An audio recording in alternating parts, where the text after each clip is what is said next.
پیارے بچوں، آج کی کہانی ہے سونے کے انڈے کی کہانی۔ ایک زمانے میں ایک گاؤں میں کپڑے کا تاجر اپنی بیوی اور 2 بچوں کے ساتھ رہتا تھا۔ یہ لوگ بہت غریب تھے اور کافی مشکل سے اپنا گزر بسر کر رہے تھے۔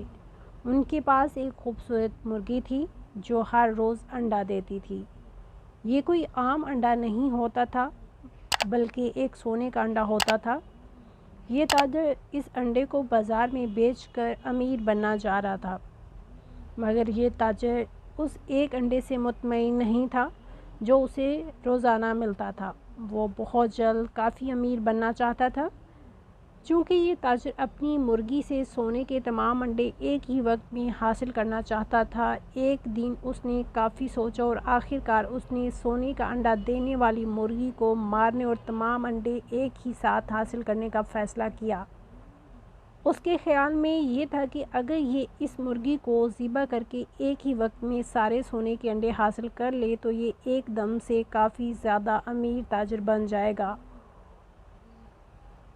اور اس کا پورے گاؤں میں ایک نام ہوگا۔ چنانچہ اگلے دن جب مرغی نے سونے کا انڈا دیا تو اس شخص نے اسے پکڑ لیا اور تیز دھار چاقو لے کر اس کو ذبح کر دیا۔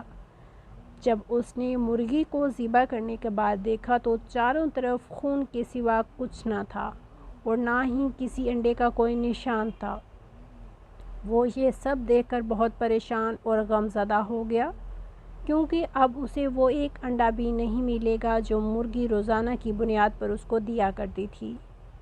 ایک دن میں ایک سونے کے انڈے کو بیچنے سے اس کی زندگی کافی آرام اور آسانی سے بسر ہو رہی تھی، لیکن اب اس نے خود اپنی زندگی کو مزید مشکل بنا دیا تھا۔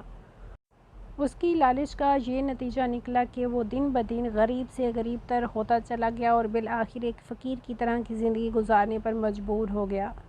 یہ سب اس کی اپنی لالچ اور بے وقوفی کا نتیجہ تھا۔ پیارے بچوں، انسان کو جو کچھ ملے اس پر اللہ کا شکر ادا کرنا چاہیے۔